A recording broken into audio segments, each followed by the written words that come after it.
Cette crise actuelle est excellente pour mettre en place ce nouvel ordre mondial, et je vais terminer par deux citations.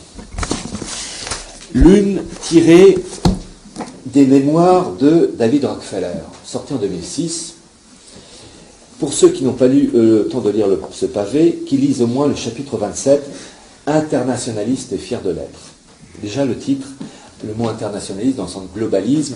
Internationaliste, c'est un terme qu'on retrouve chez Krivine, chez Harlay Laguiller ou Besancenot. Mais chez ces gens-là, c'est l'internationalisme de gauche, marxiste. Et là, c'est l'internationalisme capitaliste libéral. Écoutez ce qu'il dit dans ses mémoires.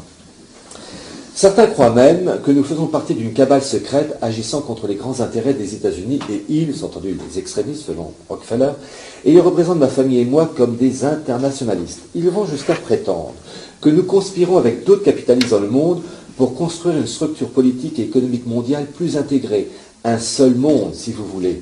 Si c'est ce dont on m'accuse, je plaide coupable et j'en suis fier.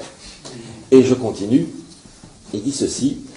L'interdépendance mondiale, ce n'est pas du domaine de la poésie ou de l'imaginaire, mais c'est la réalité concrète que les révolutions de ce siècle en technologie, en géopolitique et dans les communications ont rendu irréversible.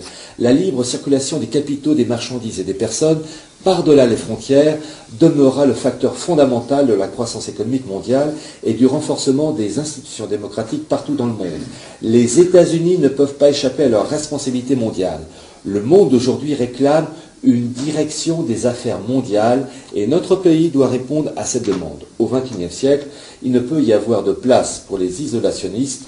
Nous devons tous être des internationalistes. En gros, David Rockefeller annonce la fin des États-Unis. Depuis 1945, les États-Unis étaient vraiment la figure de proue politique et économique, financière, avec le dollar comme monnaie de référence. Et en gros, il dit que les États-Unis vont passer à la trappe, vont certes rester une puissance, mais une puissance parmi d'autres puissances.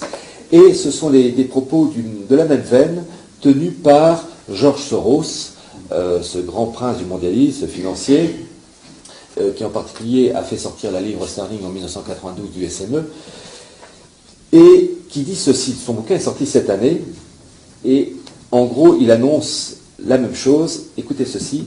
La fin d'une époque, qu'est-ce que cela signifie au juste? Sans aucun doute, la fin d'une longue période de relative stabilité fondée sur les États-Unis comme puissance dominante et sur le dollar comme principale monnaie de réserve internationale.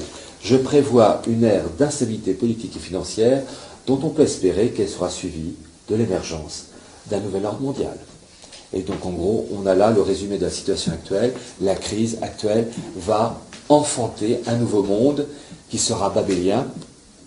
Mais ça sera ma conclusion. Vu le caractère anti-nature de la chose, il faut croiser les doigts et même plus pour voir la chose s'écrouler, parce que c'est un principe absolument contraire finalement à la dignité de l'homme, et pour les croyants, contraire à la croyance et aux convictions, j'allais dire, d'une supériorité de l'homme, supériorité de Dieu, pardon, sur l'homme, et de principe des droits naturels. Voilà, je vous remercie.